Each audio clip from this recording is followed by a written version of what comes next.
Good morning. Thank you for joining us for episode 38 of Exploring Economic Development.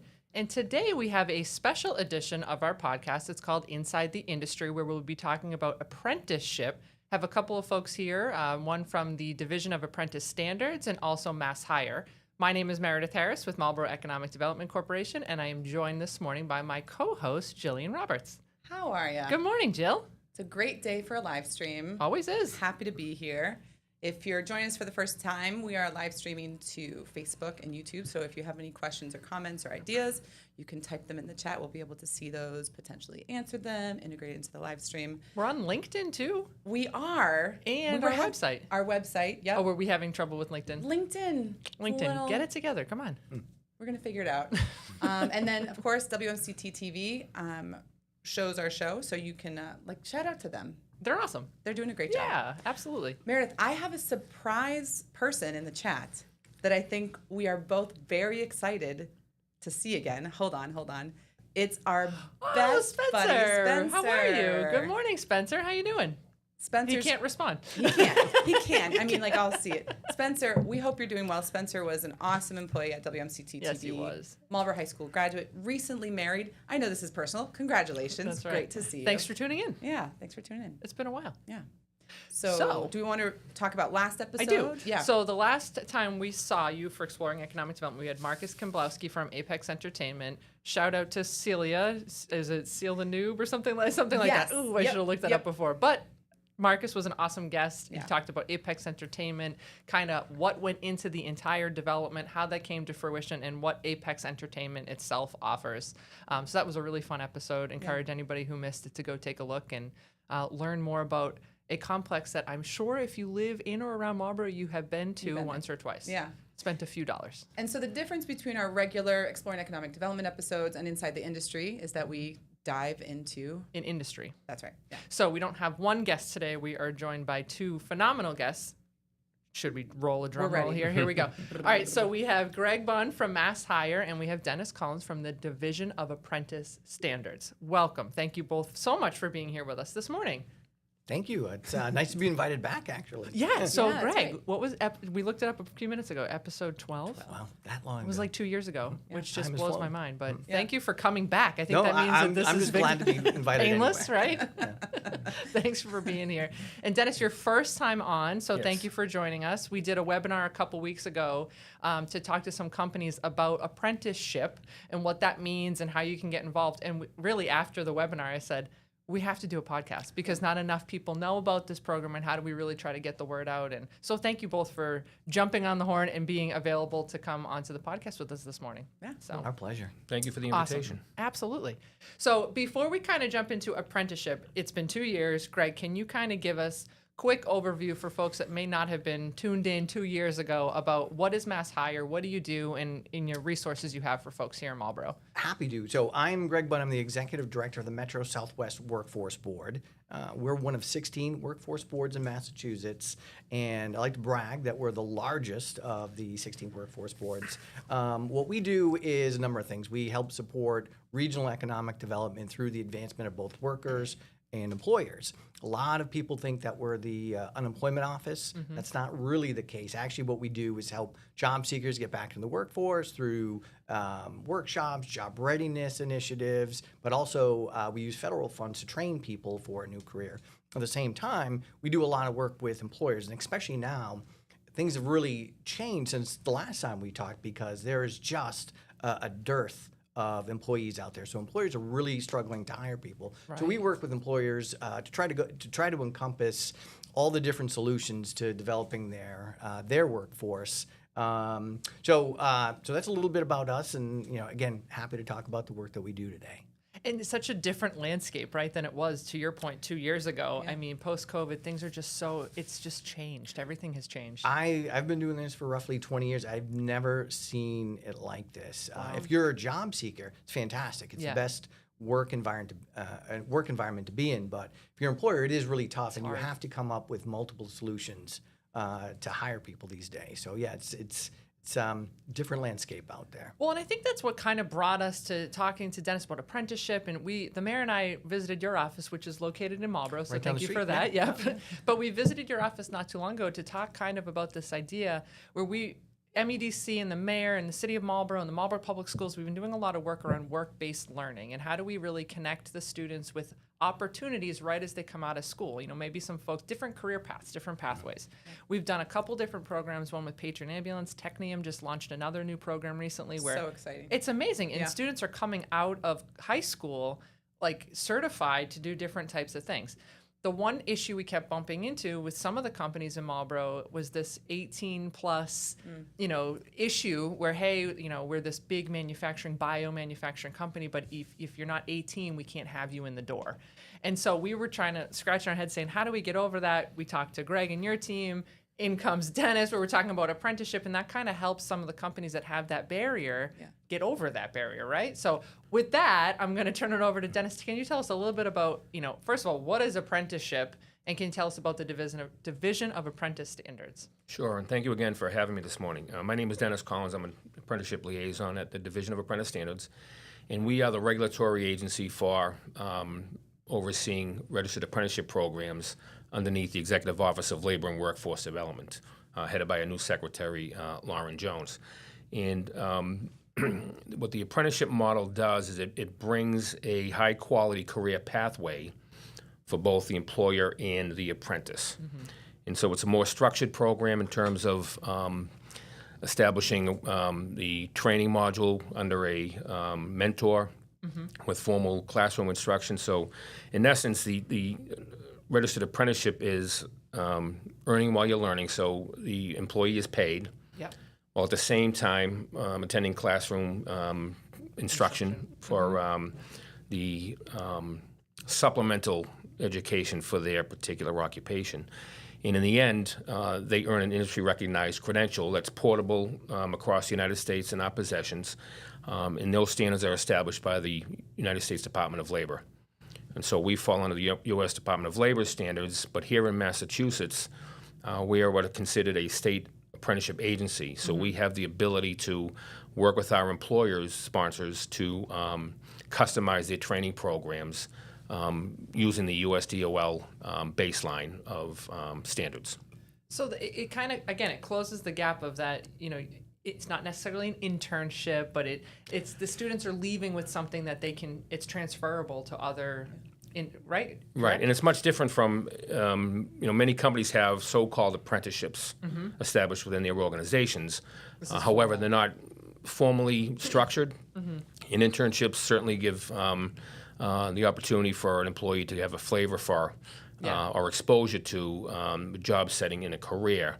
But the formal structure of registered apprenticeship programs is what makes it that much more valuable to the employee as well as the employer, because they are setting up their programs to provide the skilled workforce they need for their own individual operation. Right. So what are the key, how does it work? What are the key components to, if a company comes to you and says, hey, I want to do an apprentice program, how does that work, and what are the key components of it? Essentially, there are 5 key components to a registered apprenticeship program. First, starting with active engagement with the employer.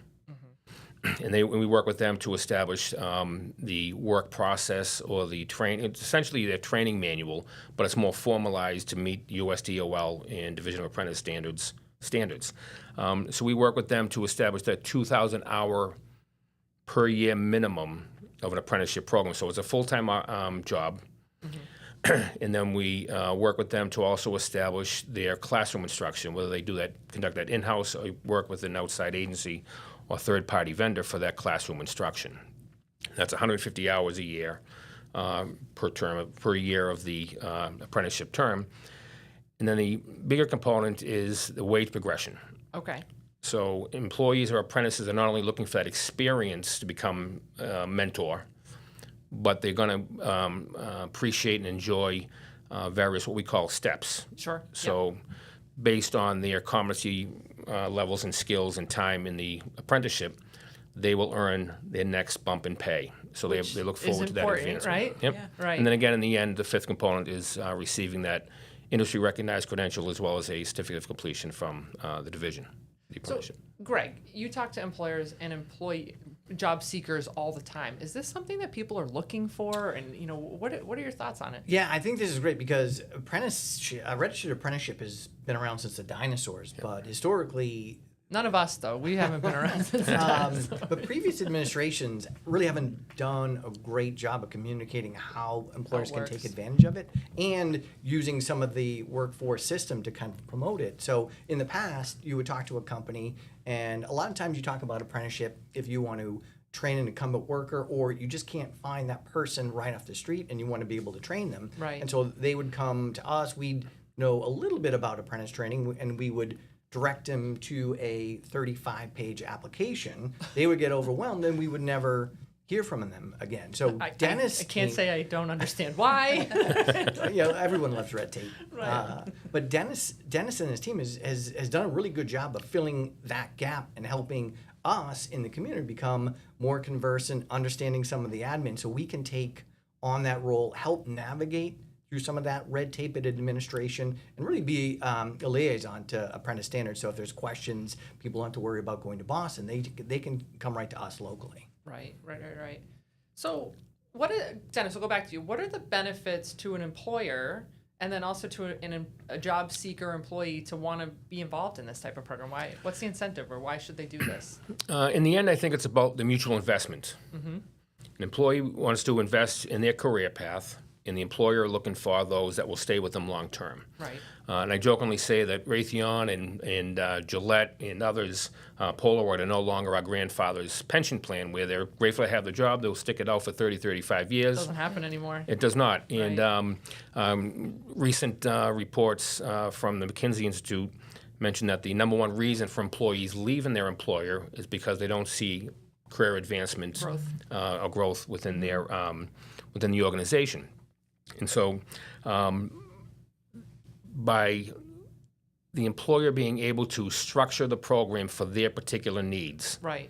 they're going to have those employees gain those skills and master those skills as part of the standards in order for them to continue to grow within the company. And so we work with our employers to not only submit one program, but perhaps a career path program, so they can matriculate from one registered apprenticeship to the next, and then see that pathway throughout their career. So am I understanding this correctly, that it's totally customizable for the company, or is it kind of industry based, or how do you guys do that? It's industry based, and the standards are have been developed by the USDOL, working with subject matter experts, industry organizations, trade organizations, et cetera, to establish the standards of over 1,000 potential occupations.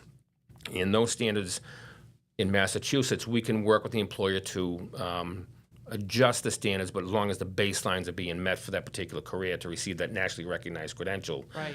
they're able to customize their particular apprenticeship program.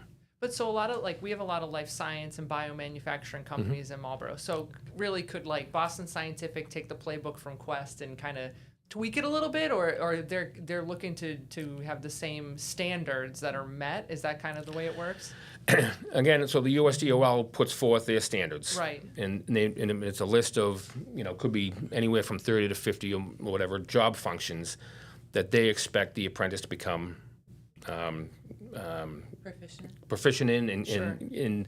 And so those are the baseline. Okay. And then the employers can build upon They that. can build upon that if there was, we've had situations that there might be some proprietary functions. Doesn't necessarily be part of that submitted work process, but the additional training they provide their employees or their apprentices during the term of their apprenticeship. Okay. Greg, what industries are you seeing right now that would, most benefit from this, or who has the highest need? I mean, I know we saw during COVID, post-COVID, immediately, it was the hospitality industry that really struggled to kind of find folks to come back, and still to a degree, but what are you seeing on your end? So we're seeing pretty much healthcare and manufacturing.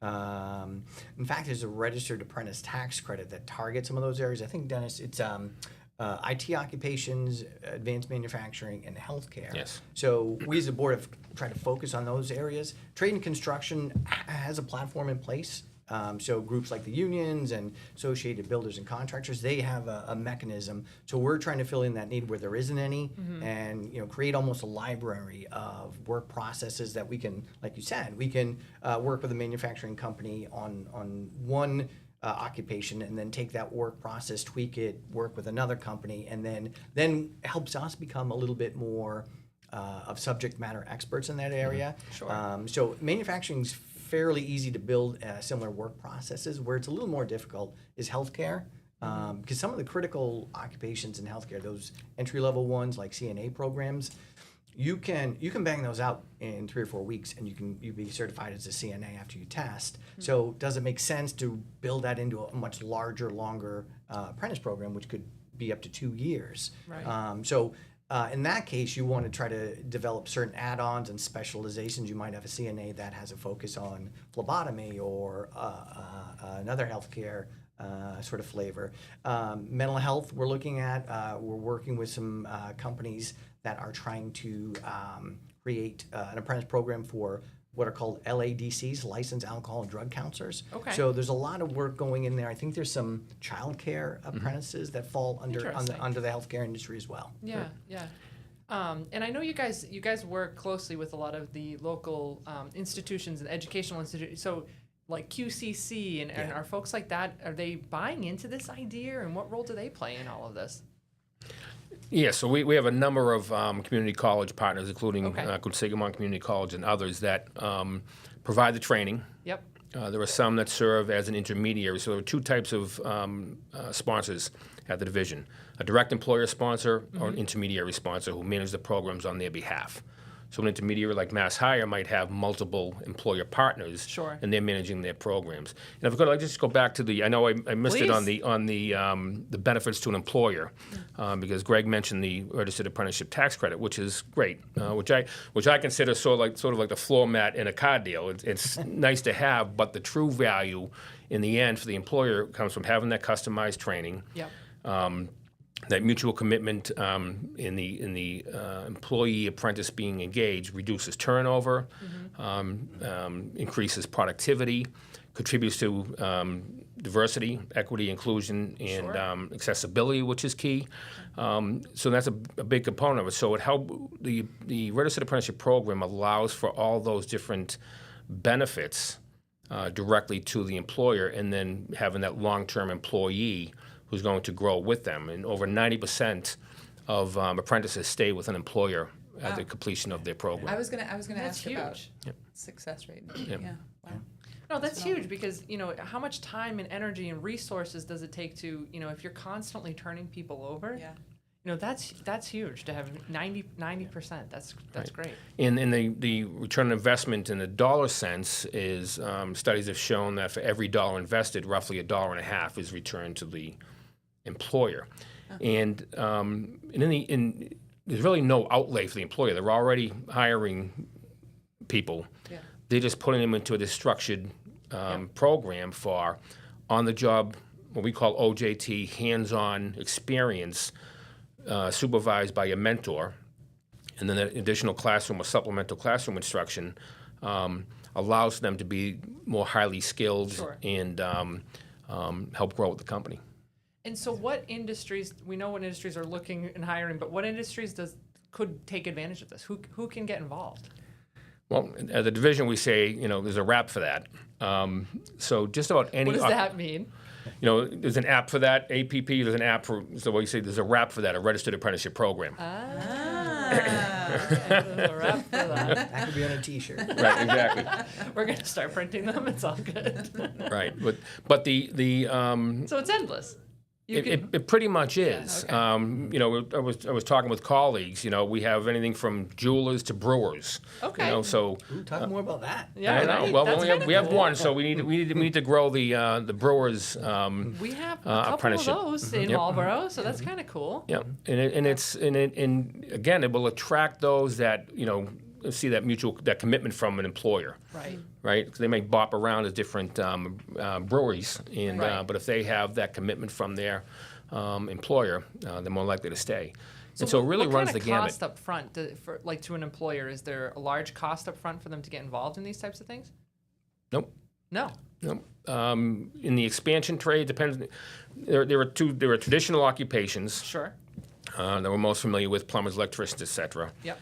And without getting into too much detail, there's an annual fee for being involved in prevailing wage jobs. Okay. Yep. But then we have dispensing opticians, which is another. It's of all our expansion apprenticeships, dispensing opticians make up about 25%. Okay. So that's another type of apprenticeship. Then we have the expansion trades, as Greg mentioned, from manufacturing to healthcare, education. The secretary and the governor are committed to ensuring that the education and the learning careers are being focused on, as well as Sure. healthcare and advanced manufacturing. So there's really no upfront cost. Okay. And then That's great. partners like ours with MassHires and others can provide supplemental funding. Yeah, and in certain times, I don't know who, because we talked about the related instruction piece of it. We talked about, going back to your question about colleges like Quinsigamond, Yep. they're critical to provide that related instruction. So Mass Bay has been a good provider. Some of the some of the Voc-Tech schools also can provide some of that related instruction, especially now. So another one of the reasons we want to get more involved with apprenticeship is because we're funded under a federal act called the Workforce Innovation and Opportunity Act, and that fund allows us to give training dollars out to individuals up to $10,000.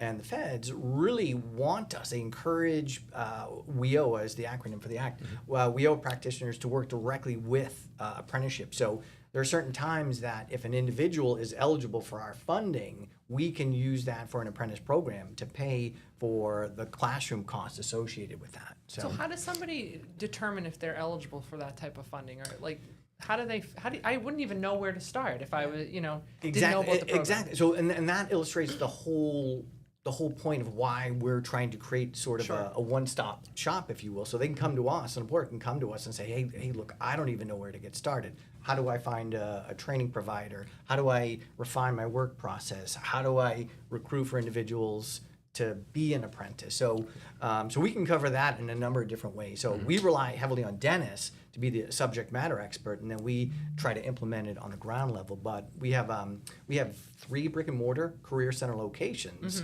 One here, one in Framingham, Norwood, and then we have a satellite location in Waltham where we can recruit potential apprentices for companies. At the same time, we would be the ones who determine eligibility if somebody was applying for training. For us, we can give people that $10,000 if they're a dislocated worker. Okay.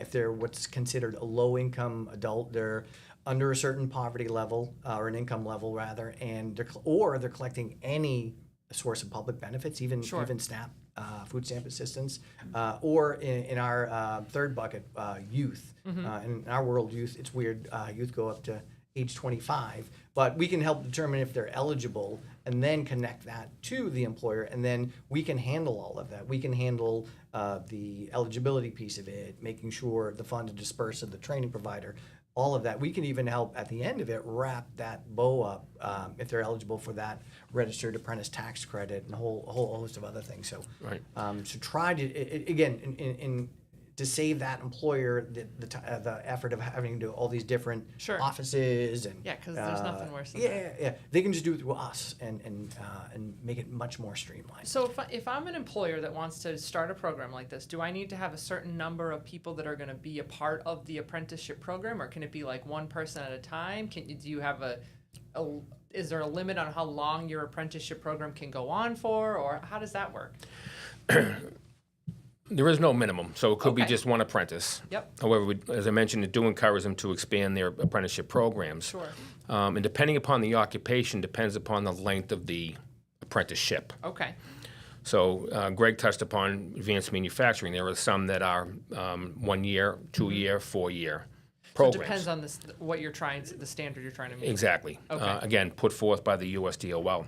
And I would also like to mention that the Executive Office of Labor and Workforce Development recently put out an RFR, request for response, for grant funding opportunities to expand the apprenticeship program. So it's through Combuys, COMMBUYS.com. It can also be found a link from our website. And I wanted to touch upon, and I also want to mention that at the division, we're more of a customer service related type agency where we work with our employers and hold their hand through the process. That's great. So it's not like Yeah, go you're into not the on your system, own. start a program. We have regularly scheduled introductions to registered apprenticeship. Yep. You can access it through the web and register. Once you attend that meeting, we follow up with a checklist of information and documents to gather, and we handhold them through that process to get them into the system, and then provide additional post-approval support through our operations team. We'll conduct regularly scheduled online training sessions for sponsors, and our quality assurance teams works with them on record keeping and provide training in that. So we're really a customer service related. One-stop shop. So you kind of help get the program up and running, and then Greg, your team can kind of help find the job seekers that would be available for the apprenticeship. Is that Yeah, how it works? exactly. We basically take the baton from Dennis and DAS once the program's got got approved, and then we help with the ongoing compliance requirements, site visits, things like that. So again, in our relationship, that helps us build relationships locally with employers, and then that way, if they run into other issues, like I said, they looking for tax credits or they're looking for staff, we can help with that too. At the same time, we can help knock off the requirements for Dennis's team. Sure. All right, so we've said tax credits a number of times today. Can we dive a little bit into what does the potential tax credit look like for the employers? For the industries, Greg mentioned healthcare. Now, it's not all occupations. There are specific codes that we use from the USDOL. But in healthcare, information technology, and manufacturing. Okay.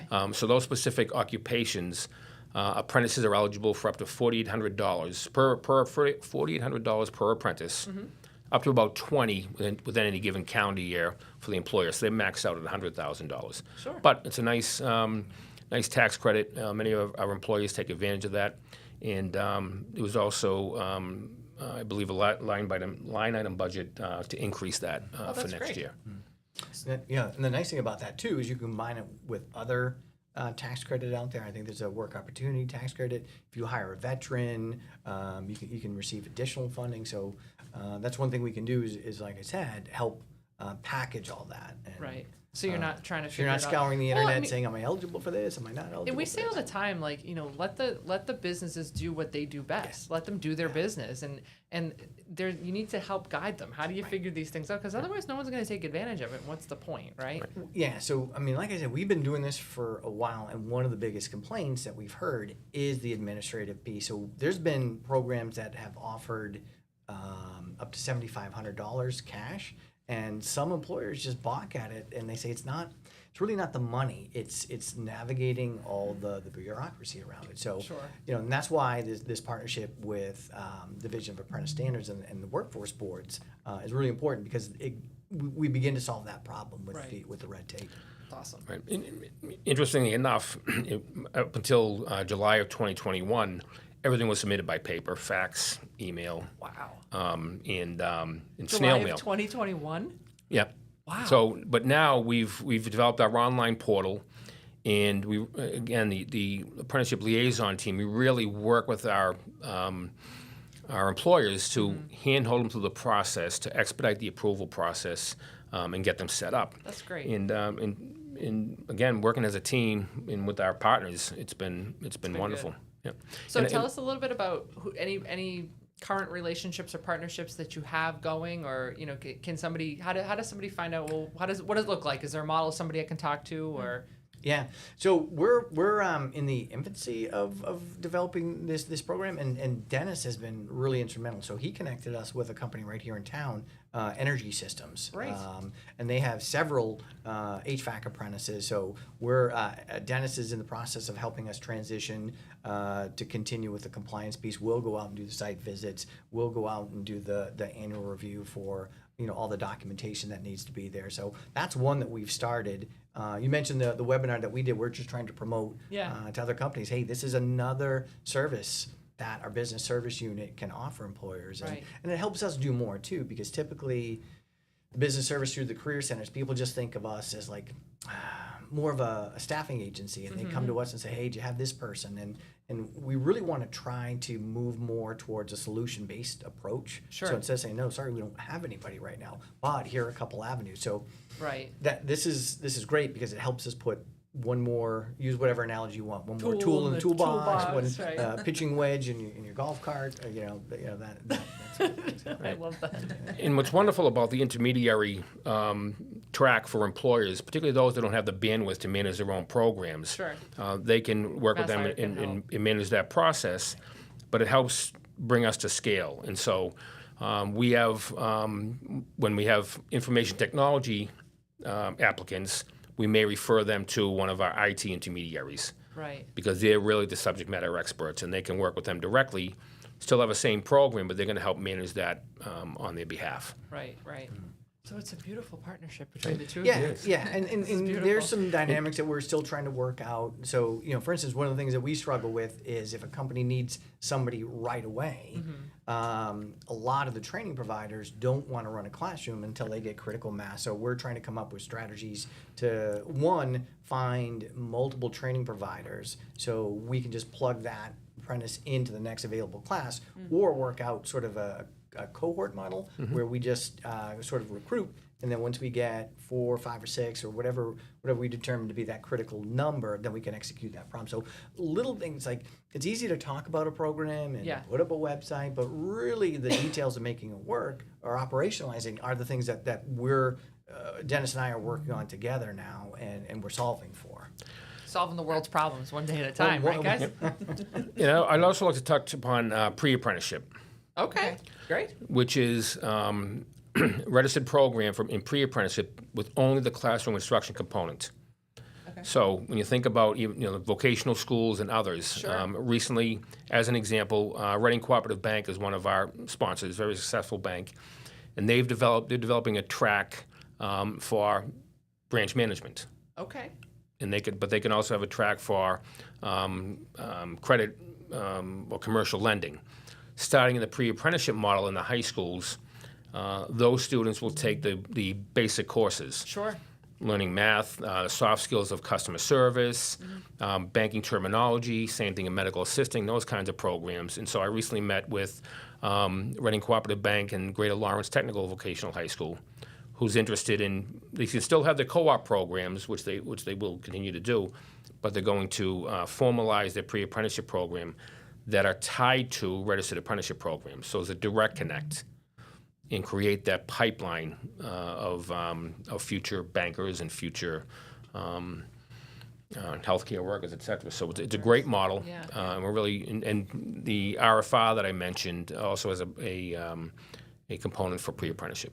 Well, it's funny because I think people are really, and Greg, you must see this all the time, but people are really starting to get creative about building that pipeline. And you didn't necessarily have to do that years ago, but you kind of do nowadays. No, yeah, and especially, last time we talked, we were just coming out of COVID. We saw how students in classrooms struggled with Right. screen learning and You're doing still things seeing on the effects Zoom. of that. Yeah, I mean, let's be honest. It's easy for a student to minimize, Right. their screen and then play Call of Duty on the other It's screen. easy for all of us to I do that, That's what I right? do every day. Constantly catching But Meredith. one of the things Dennis's team, alerted us to is that the classroom related instruction piece can be done online. Sure. So we had a thought. So we are launching a program where we actually do training through VR goggles. Oh, right. You were telling me we work about with this that. company called Transfer, and what we want to do, in talking with Dennis, is create a pre-apprentice program. Mm-hmm. And some of the training modules are really comprehensive. So the goggles are on your head, so you can't you're forced to engage. You can't minimize. No, you can't just cop out. You and the training modules are really comprehensive. So for instance, they start you off with precision measurement, where you literally in your virtual world you pick up a bar and a measuring tape, you measure it, That's you so learn cool. how to divide fractions, you learn how to do all these things. So we are stitching together some modules that might be like 10 hours worth of content, and once we anchored that to an existing program, then what we can do is offer that to students in the high schools, maybe as a directed study or things like that. So we can give them a credential at the end of it, and they may or may not go on to a full-blown apprenticeship. And if they do, they can knock off that 10 hours off 150 hours of total training. Which is huge. Yeah, Wow. it gives them more substance to it. So it's not just doing the training with students just for the sake of doing it. It's one little step on that larger career pathway. Wow. And just to be clear too, the apprenticeship model is available to people of all ages, right? I mean, this, folks that are looking for a career change or coming right out of school, you name it, right? Right. Right. And moms coming back on the workforce, for Yeah. instance, can become, a pre-apprentice Sure. in early education or whatever field they choose for the program, and then matriculate and be connected to that registered apprenticeship program. And the commitment from the registered apprenticeship employer is to offer them an interview for an open slot. They're not committed to hiring, but But you get your foot in the door. right. And the pre-apprentice model also not only allows for the employer to vet the employee, but for the apprentice, pre-apprentice, to determine if this is the right path for me. For them. And maybe try another one. But Right. But that's a good. It's a good point too. It's for anybody because, we deal with a lot of individuals who get laid off and they're in let's say they're in their mid-50s like me, and the idea of going back to school or 4 Right. years or Scary. and so this gives people a way to train for a new career. At the same time, they can continue right away. They can continue to draw an income. Right. Which is so important, right? Right. Just that little piece there. Yeah. And the true value in the end is for that apprentice to get to that point of financial, sustainability. Right. Do we have a question? We do. We've got a question Great. from Luis da Costa. Thanks for Great joining to us, see you. Louise. Thank you for joining us. So his question is, where can a company find information about the program and what is needed to participate? Great question, Louise. yeah. Thanks for asking that. Dennis? Well, Greg? and we'll share the information. I'm sure if you go to mass.gov/DAS, as in Division of Apprentice Standards, there's some information there. But we also provide online overview sessions. You can register and attend one of those sessions for an introduction to apprenticeship. I will also say any Marlborough company that's interested in engaging in this program, or individuals, reach out to MEDC. We'd be happy, or Greg at MassHire. Yeah, we'd be happy to help put you in touch with the right folks. Right? And feel free to email me directly. Yeah. All right, so we're running up against time, but October, we are in the middle of National Disability Employment Awareness Month. Is that correct, Dennis? That's Did I say correct. that right? Yep. Awesome. And on Friday, October 27th at 10 a.m., we are partnering with the Mass Office on Disability for an hour-and-a-half long webinar. Okay. We're going to have apprentices and their employers discuss their experiences, provide additional resources from the Equal Employment Opportunity Commission and others.